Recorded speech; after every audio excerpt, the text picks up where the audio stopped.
உன் தாயையும் தந்தையையும் மதித்து நட. தாயில் சிறந்ததொரு கோவிலும் இல்லை, தந்தை சொல்மிக்க மந்திரம் இல்லை.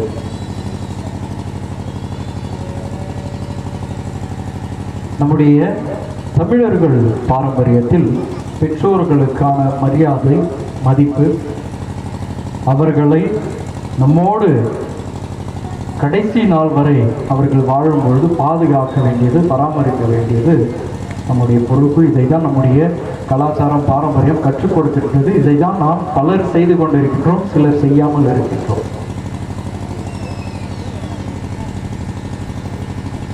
இன்றைய 2 வாசங்களும் பெற்றோர்களை நாம் பேணி காக்கக்கூடிய கடமையை நமக்கு உணர்த்துகின்றது.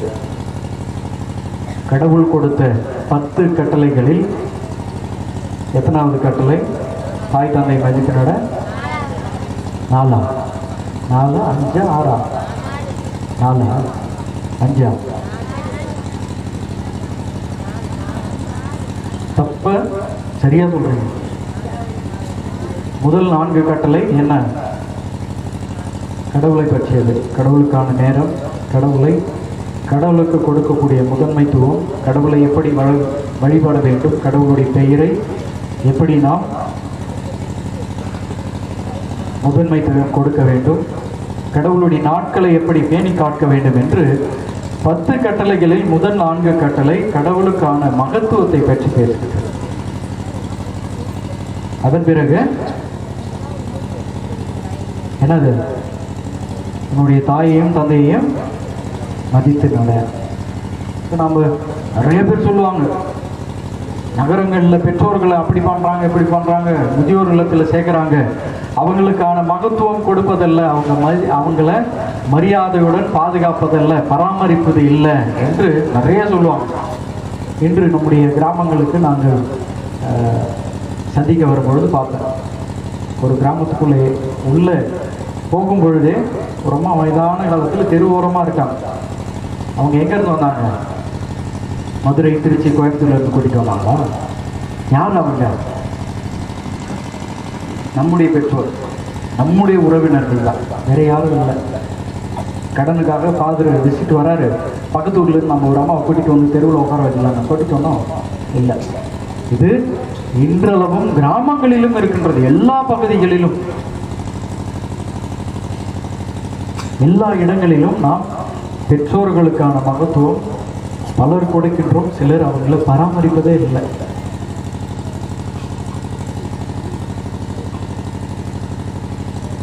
ஒரு வீட்டில் அவங்களுடைய திருமண நாள், 25ஆம் ஆண்டு திருமண நாள்.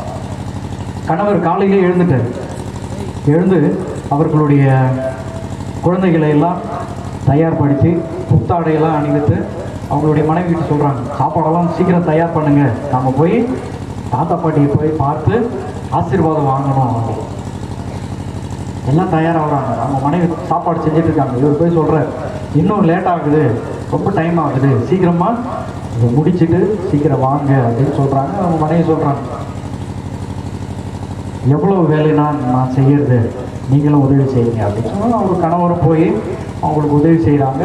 கணவர் சொல்கிறார், அப்பா அம்மா 7 மணிக்கெல்லாம் சாப்பிட்டுடுவாங்க, உடனடியாக நாம் போகணும் அப்படின்னு எல்லாம் குடிச்சிட்டு தயாராக புத்தாடையோட அப்பா அம்மாவை பார்க்க போகிறாங்க. போய் அவங்க வாகனத்தை நிறுத்திய இடம் முதியோர் இல்லம். முதியோர் இல்லத்தில் போயிட்டு அப்பா அம்மாவை பார்த்து காலில் விழுந்து ஆசீர்வாதம் வாங்குறாங்க. எங்களுடைய 25வது திருமண நாள், எங்களை ஆசீர்வாதம் செய்யுங்க. அவங்க குழந்தைகளை எல்லாம் கூட்டிகிட்டு போனாங்க இல்லையா, 25வது வருடம். அவங்க எல்லாம் இளைஞர்களாக இருக்காங்க. இந்த மகளும் அப்பா அம்மாவும் உத்து பார்க்குறாங்க, அவங்க தாத்தா பாட்டியை உத்து பார்க்குறாங்க. 2 பேரையும் மாறி மாறி பார்க்குறாங்க. ஒன்றுமே புரியல. மீண்டும் அவங்க வீட்டுக்கு திரும்ப போகிறாங்க. குழந்தைகள் அவங்களுடைய பெற்றோர்களை கேட்கிறார், எதற்காக நம்முடைய தாத்தா பாட்டியை முதியோர் இல்லத்தில் வைத்திருக்கீங்க? அவங்க அப்பா சொல்கிறார், அம்மாவுக்கும் பாட்டிக்கும் அடிக்கடி சண்டை, சண்டையை என்னால் நிறுத்த முடியல. அதனால தாத்தாவும் பாட்டியும் கூட்டிகிட்டு போய் முதியோர் இல்லத்தில் விட்டுட்டார். இது நகரங்களில் நடக்கக்கூடிய விஷயம். நம்முடைய கிராமங்களில் என்ன பண்ணுறோம்? நாம் நல்ல புதுசாக சூப்பராக ஒரு வீடு கட்டுறோம். நம்முடைய பெற்றோர்களுக்கு வீடு எங்கே இருக்கு சொல்லுங்க பார்க்கலாம். வெராண்டாவில் இல்லை. நான் பார்த்த வீடுகளில் நிறைய வீடுகளில் பார்த்தோம், பின்னாடி மாட்டுக்கோட்டாயில் தான் இருக்காங்க. உண்மையா இல்லையா? நீங்கள்லாம் சிரிக்கிறீங்க. இது நம்முடைய அவமானத்துக்குரிய ஒரு விஷயம், அவமானத்துக்கான விஷயம். நம்ம வந்து இதை பெருமையாக சொல்லவே முடியாது. எல்லா இடங்களிலுமே பல இடங்களில் இது இருக்கு. நம்முடைய சிறு வயதில் தோளிலும் வாழ்நாள் முழுவதும் தம் நெஞ்சத்திலும் நம்மை சுமந்த அப்பாக்கள் எல்லாம் எங்க இருக்காங்க? அவங்களுக்கான இடம் எங்க கொடுத்துருக்கோம்? 10 மாதம் அவளுடைய வயிற்றிலும் வாழ்நாள் முழுவதும் தன்னுடைய மனதிலும் சுமந்த அம்மாக்கள் எல்லாம் நம்ம எங்க வைத்திருக்கோம்? நமக்கு தான் தெரியும். யூதா நாட்டினரை கடவுள் சபித்து அவர்களுக்கான தண்டனை கொடுத்ததற்கு முக்கிய காரணம் அவர்களுடைய பெற்றோர்களை அவர்கள் மதிக்கவில்லை. விடுதலை பயணம் 20:12 படிக்கின்றோம். 20:12 உன்னுடைய தாய் தந்தையை மதித்து நட. அது தொடர்ந்து படிக்க பார்க்கலாம். உன் கடவுளாகிய ஆண்டவர் உனக்களிக்கும் நாட்டில் உன் வாழ்நாள்கள் நீடிக்கும்படி உன் தந்தையையும் உன் தாயையும் மதித்து நட. உங்களுக்கு கொடுக்கப்பட்ட செல்வத்தில் நிரந்தரமாக நீங்களும் உங்களுடைய சந்ததியாரும் நல்ல மகிழ்ச்சியாக வாழ வேண்டும் என்றால் ஒரே எச்சரிக்கை, ஒரே கட்டளை, அதை கடைபிடிக்கணும். நீங்கள் உங்களுடைய பெற்றோர்களை பார்த்து பராமரித்து மரியாதை கொடுத்து அவர்களுடைய தேவைகளை எல்லாம் நிவர்த்தி செய்தால்தான் நீங்களும் உங்களுடைய சந்ததியாரும் மகிழ்ச்சியாக இருப்பீர்கள். இயேசு ரத்தம் ஜெயம்.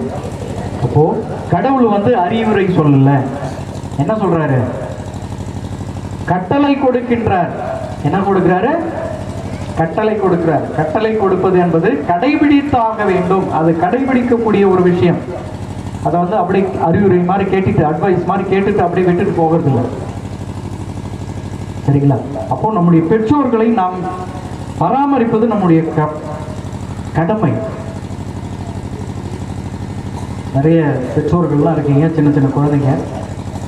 நீங்கள் உங்களுடைய குழந்தைகள் எப்படி பராமரிக்க வேண்டும் என்பதை எதன் வழியாக கற்றுக் கொடுக்குறீங்க அப்படின்னாக்கா, நீங்க உங்களுடைய மாமியார், அப்பா, அம்மா இவங்களெல்லாம் எப்படி பராமரிக்கிறீங்களோ அதே போலதான் உங்களுடைய குழந்தைகளும் பராமரிப்பாங்க. உண்மையா இல்லையா? அதுதான் உண்மை. நீங்கள் உங்களுடைய குழந்தைகளுக்கு உங்களை அவர்கள் எப்படி பராமரிக்க வேண்டும் என்பதை அவர்களுக்கு பொறுமையாக கற்றுக் கொடுக்கிறீர்கள். இதுதான் உண்மை, இதுதான் நிதர்சனம். இதற்கு எதிரான ஒன்று மாற்று கருத்தே இல்லை. தெளிவா புரிஞ்சுக்கணும். நீங்க உங்களுடைய அத்தையும் மாமாவையும் பெற்றோர்களையும் புறமே தள்ளி வைத்தீர்கள் என்றால் வளர்ந்த பிறகு உங்களுடைய பெற்றோர்களும் உங்களுடைய குழந்தைகளும் அதை தான் தவறாம செய்வாங்களா இல்லையா? குழந்தைங்களாம் சொல்லுங்க. பாப்பா சொல்லு, ஆமா பாவ இல்லையா? அழகா சொல்லுது, ஆமா பாவ. அவங்க பார்க்கறாங்க, அவங்க பார்ப்பதை தான் அவர்கள் செய்வார்கள், வேறு எதுவுமே இல்லை. நீங்கள் எப்படி பராமரிக்கப்பட வேண்டும் என்பதை அவர்களுக்கு பொறுமையாக நீங்கள் உங்களுடைய பெற்றோரையும் உங்களுடைய மாமையாரையும் எப்படி கவனிக்கிறீங்களோ அதே போல அவங்களுக்கு கற்றுக் கொடுக்குறீங்க. எங்களை இப்படி பார்த்துக்கோங்க. எசேக்கியேல் இறைவாக்கினர் எசேக்கியேல் எழுதிய நூல் 22:7 படிங்க. 7-8. உன்னிடையே தாய் தந்தையரை அவமதித்தார்கள், அந்நியரை துன்புறுத்தி தந்தையற்றோரையும் கைம்பெண்களை விரிவாய் நடத்தினார்கள். யூதா மக்களை கடவுள் எதற்காக பாபிலோனுக்கு அடிமைகளாக எடுத்து சென்றார் அப்படின்னாக்கா பல காரணங்கள் இருக்கு. அதுல ஒரு முக்கியமான காரணம், யூதா மக்கள் தங்களுடைய பெற்றோர்களை பராமரிக்கவில்லை. அதனால் பாபிலோனுக்கு அவர்கள் அடிமைகளாக கடத்தப்படுகிறார்கள். காரணம் பெற்றோர்களை மதிக்காதது. எசேக்கியேல் 22:7-15 வரைக்கும் பார்க்கலாம்.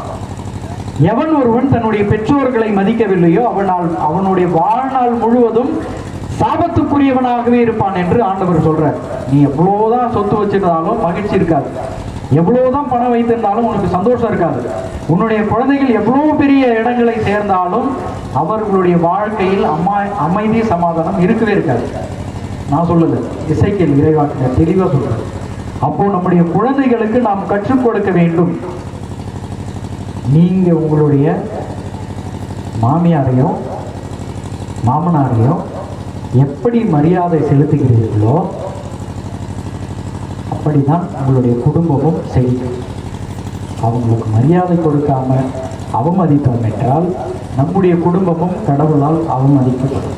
சீராக் ஞான நூல் 3:16. சீராக் ஞான நூல் அதிகாரம் 3 இறைவசனம் 16. உங்க பங்கு சாமியாரும் சொல்றார், அந்த நாளில் இருந்து சொல்றார், திருவிவிலியத்தை நாம் தாங்கினால் நீங்க யாரும் தாங்குற மாதிரி தெரியல. அவரும் மூச்சு முட்டை கத்துறாரு, நல்லா மோடி மஸ்தான் கத்துற மாதிரி கத்திட்டு தான் இருக்காரு. யாரும் திருவிவிலியம் கொண்டு வர மாதிரி தெரியல. யாரெல்லாம் பைபிள் கொண்டு வந்திருக்கீங்க? கை தூக்குங்க. தம்பி பாதி கை தூக்கணும். வெறும் பழைய ஏற்பாடு மட்டும் கொண்டு வந்திருக்காங்க.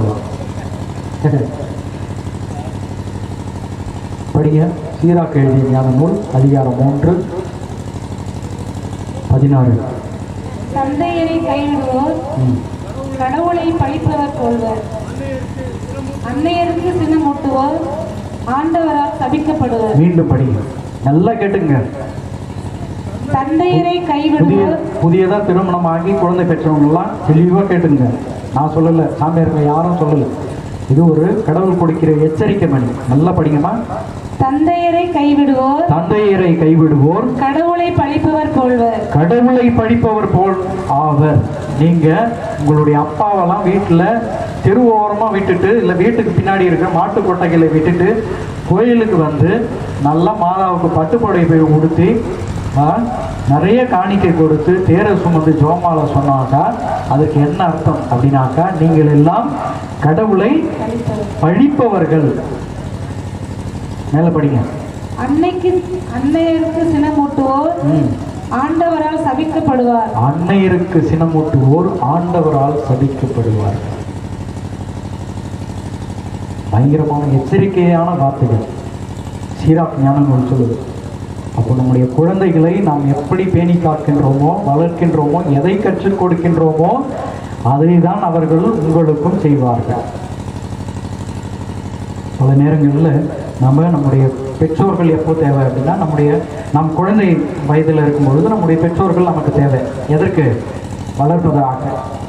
நல்லா வளர்க்கணும், நல்ல பள்ளிக்கூடத்தில் சேர்க்கணும், நல்ல துணியை வாங்கி கொடுக்கணும், நல்ல சோற போடணும். வளர்ந்த பிறகு வளர்ந்த குழந்தைகள் அவர்களுடைய பெற்றோருக்கு ஒரு எண்டுகாடு போடுவாங்க. எப்போ?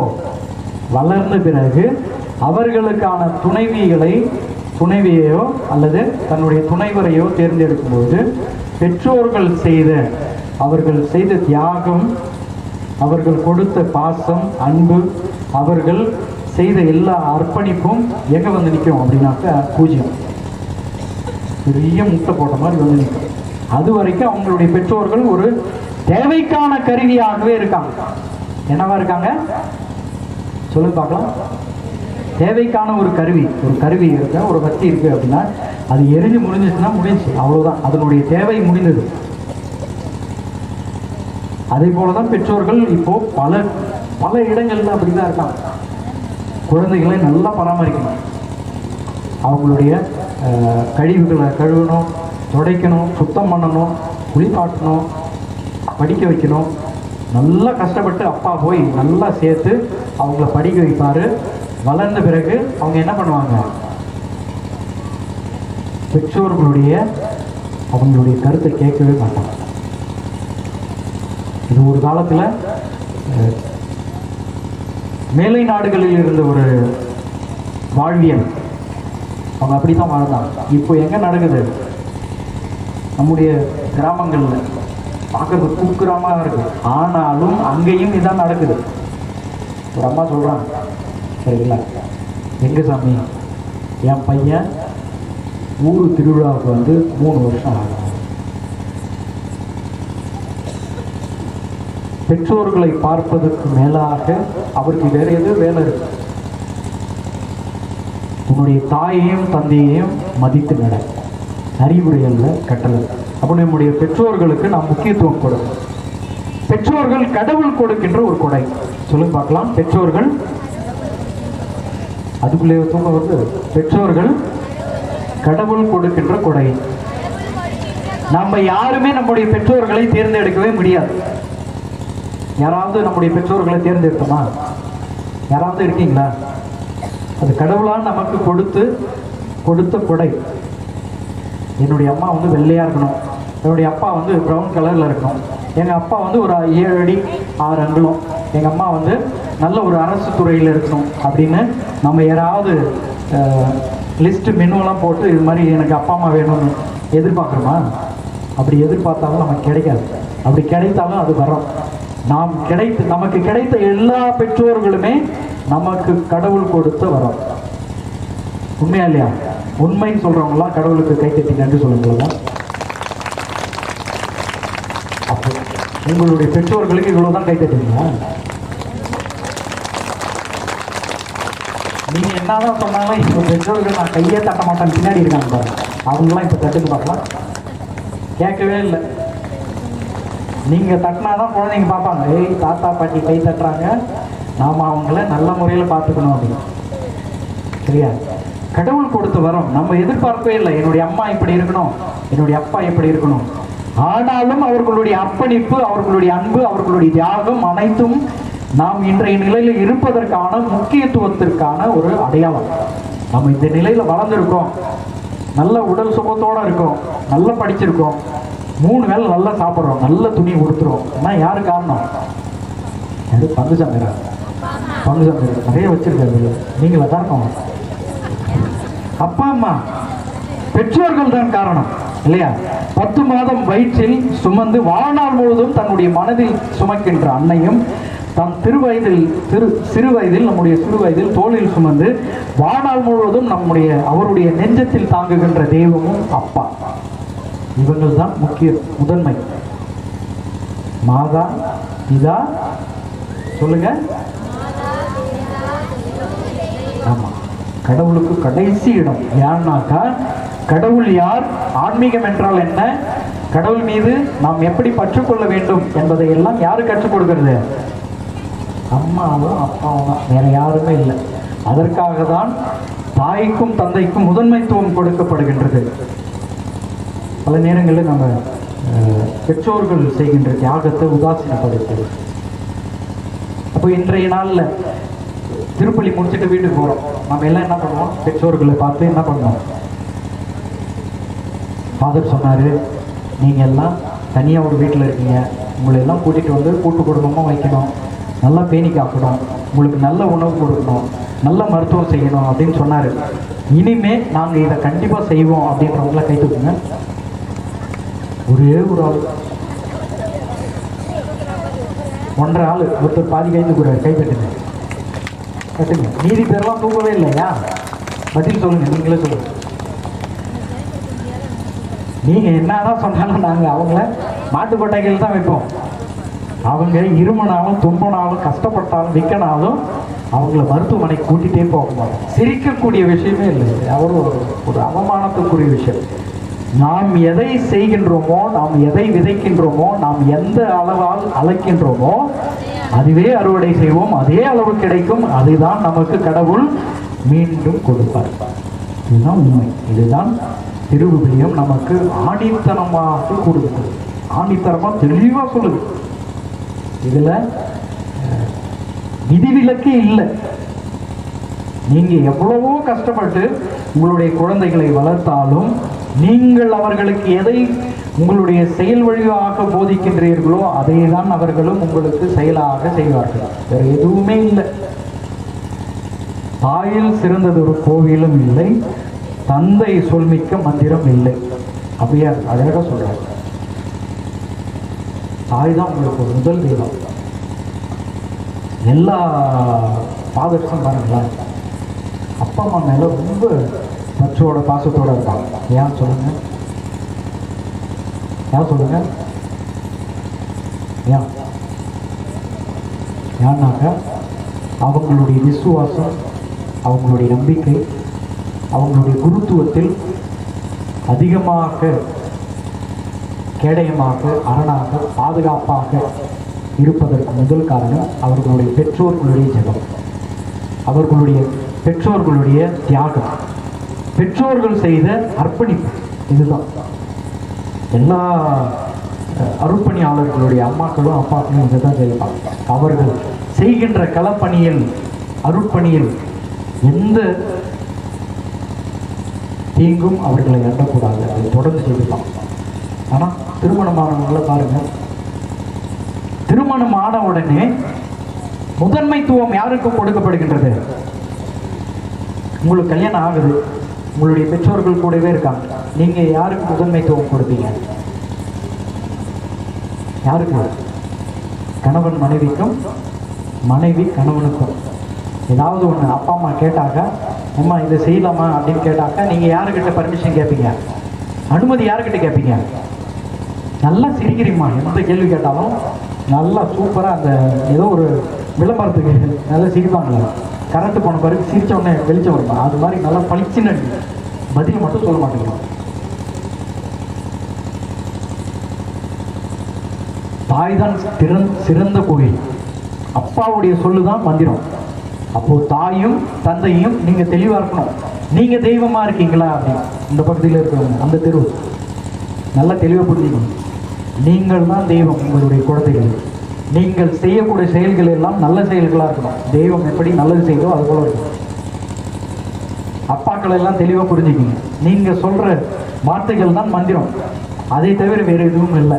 அப்ப நீங்க சொல்றதெல்லாம் எப்படி இருக்கணும்? மந்திரம் போல இருக்கணும், நல்ல வார்த்தைகளா இருக்கணும். நீங்க பேசுறது எல்லாமே தேவையில்லாத வார்த்தைகளா இருந்தாக்கா குழந்தைகளும் உங்களுடைய குழந்தைகளும் அதை கேட்டு அப்படியே வளருவாங்க.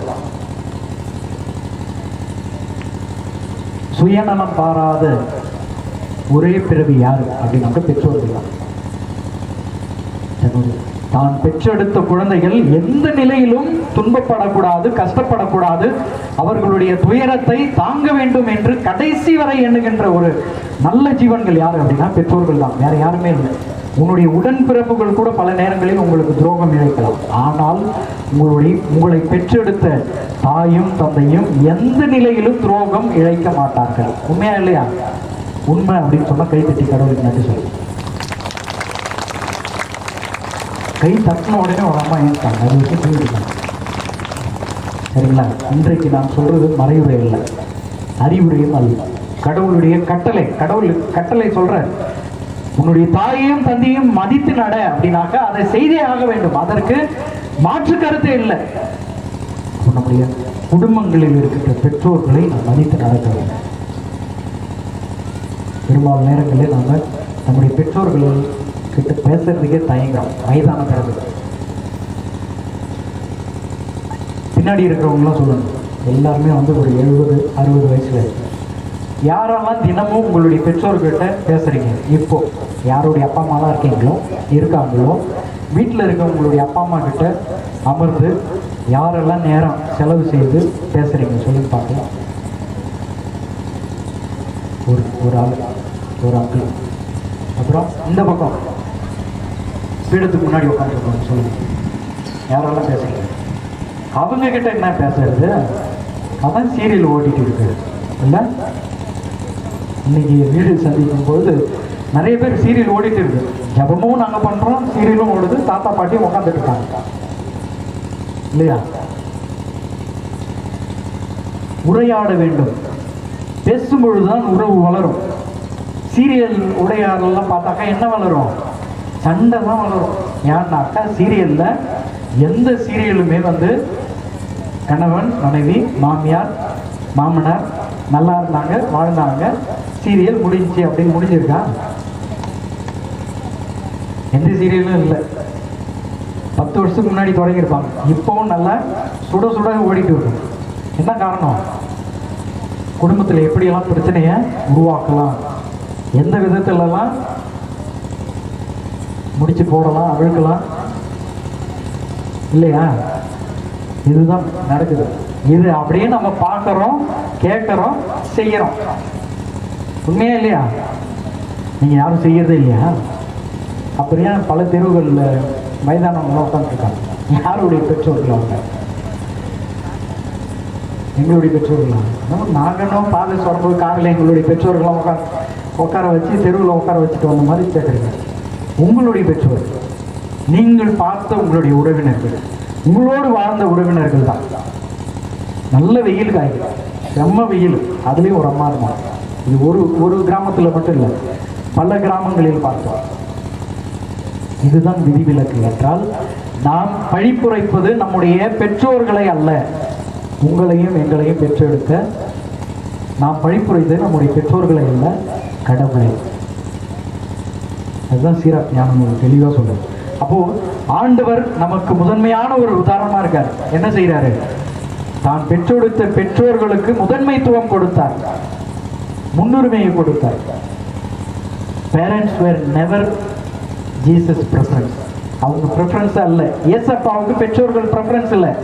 they were their priority, God's priority. இயேசப்பாவுடைய முன்னுரிமையை பெற்றோர்கள் தான். லூக்கா எழுதின செய்தி 2:51 படிக்கின்றோம். இயேசப்பா எப்பொழுதும் தன்னுடைய பெற்றோர்களுக்கு கீழ்ப்படிந்து இருந்தார். படிங்க.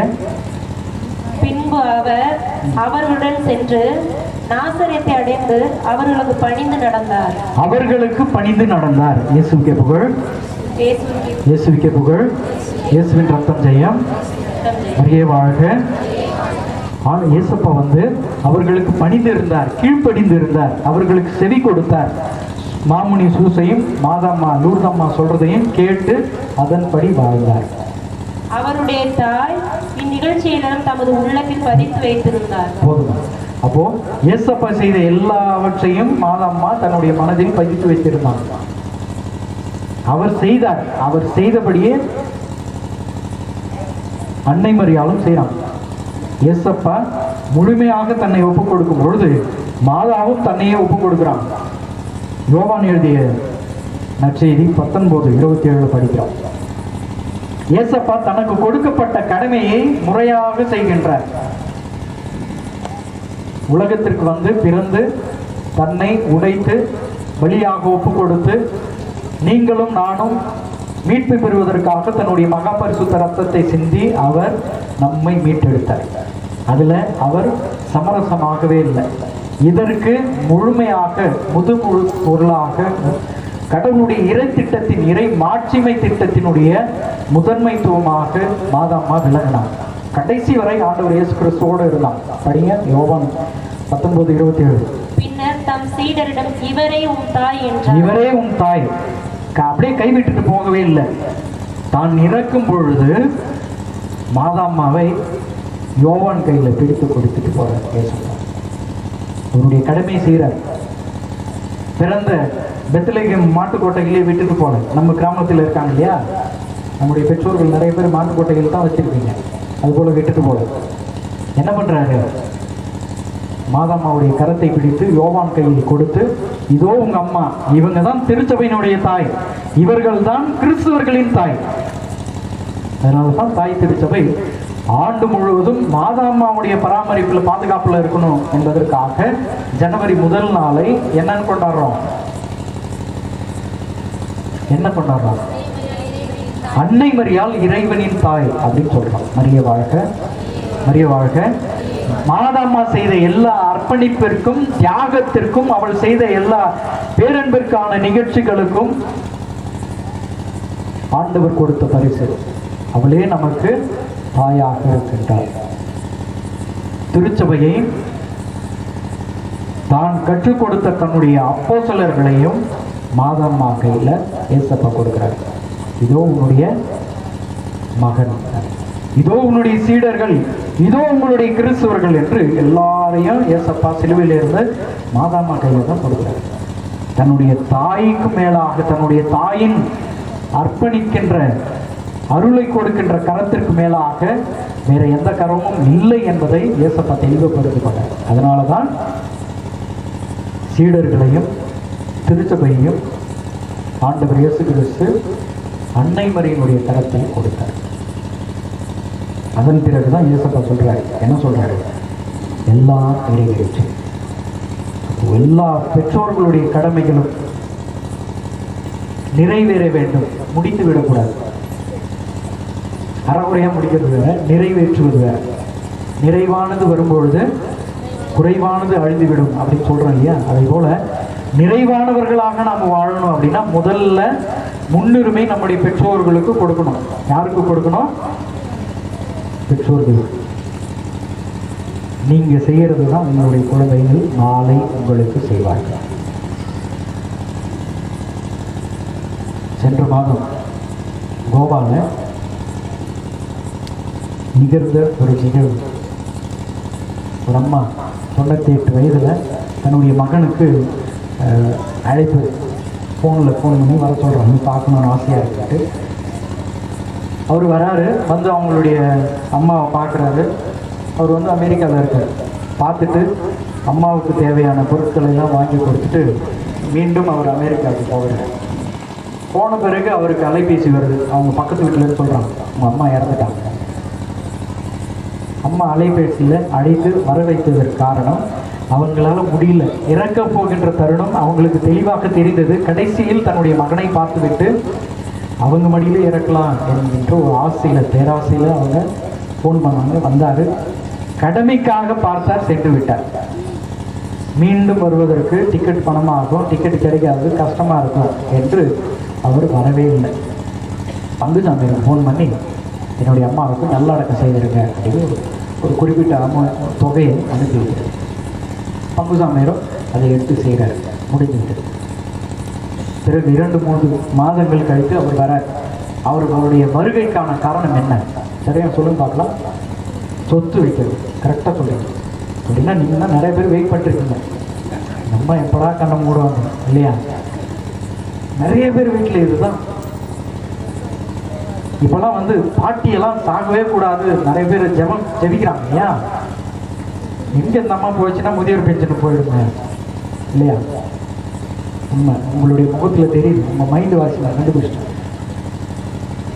லாபகத்திற்காக, வருமானத்திற்காக நாம் பார்க்கக்கூடாது. அது நமக்கு கொடுக்கப்பட்ட கட்டளை அல்ல. இருந்தாலும் இல்லாவிட்டாலும் அவர்கள் உங்களுடைய பெற்றோர்கள். கடைசி வரை நாம் அவர்களை பாதுகாக்க வேண்டும், பராமரிக்க வேண்டும். ஆக கடவுள் கொடுத்த கட்டளைகளை நாம் செய்யவில்லை என்றால் நாம் சாபத்திற்குரியவர்கள். சீராக் நான் சொல்லுது, இறைவாக்கினர் எசேக்கியேல் சொல்கிறார். திருவிழியம் முழுவதும் இதை தான் நமக்கு படிப்பினையாக கற்பிக்கின்றது. ஆக நம்முடைய பெற்றோர்களுக்கு முன்னுரிமை கொடுப்போம். நாம் நம்முடைய பெற்றோர்களுக்கு எதை செய்கின்றோமோ அதையே தான் நம்முடைய குழந்தைகளும் நமக்கு செய்வார்கள். கண்களை நமக்காக கடவுள் பெற்றோர்களை கொடுத்தார். கடவுள் கொடுத்த முதல் வரம் நம்முடைய தாய். தாயின் கருவறையில் நம்மை தேர்ந்தெடுத்தார். நாம் உருவாக்குவதற்கு முன்பாகவே கடவுளுக்கு தெரியும் நாம் பாதுகாப்பாக வளர்வதற்கு ஒரு இடம் நம்முடைய தாயின் கருவறை தான். வேற எந்த தாயும் இல்லை, நம்ம ஒவ்வொருவருடைய தாயும். நம்மை நிறைவாக வளர்ப்பதற்கு கடவுள் கொடுத்த மிகப்பெரிய கொடை நம்முடைய தந்தைமார்கள், நம்முடைய அப்பாக்கள். இந்த நிலையில் நாம் நம்முடைய பெற்றோர்களுடைய தியாகத்தை நினைத்து பார்த்தார். அவர்களுடைய அர்ப்பணத்தை போற்றுவோம். நம்முடைய தாய் நமக்கு தேவையான ஒரு கருவி அல்ல, மாறாக நாம் பாதுகாக்கக்கூடிய தெய்வங்கள் அவர்கள். கடைசி வரை அவர்களை நாம் பாதுகாக்க வேண்டும், அவர்களுக்கு பராமரிப்பு கொடுக்க வேண்டும், அவர்களை அன்பு செய்ய வேண்டும். இது கடவுள் கொடுத்த கட்டளை. எவன் ஒருவன் தன்னுடைய தந்தையை பராமரிக்கவில்லையோ அவன் கடவுளுடைய சாபத்திற்குள்ளாவான். சீராக் ஞானங்கள் கூறுகின்றோம். நம்முடைய தந்தைமார்களை பாதுகாப்போம், பராமரிப்போம், அவர்களை அன்பு செய்வோம். வயதான காலத்தில் அவர்கள் மீண்டும் குழந்தை பருவம் எடுக்கின்றார்கள். அவர்கள் பேசுவது தொல்லைக்கான வார்த்தை அல்ல, மாறாக பாசத்தில் அவர்கள் நம்மோடு பழகுகின்றார்கள், பாசத்தை வெளிப்படுத்துகின்றார்கள், பேரன்பை காட்டுகின்றார்கள். நம்மை எப்படி குழந்தைகளாக பராமரித்தார்களோ பாதுகாத்தார்களோ அதை போல நாமும் வயதான காலத்தில் நம்முடைய பெற்றோர்களை பாதுகாப்போம், பராமரிப்போம். அதையே இயேசப்பா தெளிவாக செய்தார். அதையே நாமும் செய்வோம். நம்முடைய பெற்றோர்களுக்கு இன்று நாம் எதை செய்கின்றோமோ அதையே நம்முடைய குழந்தைகள் நாளை நமக்கு செய்வார்கள். ஆமாம்.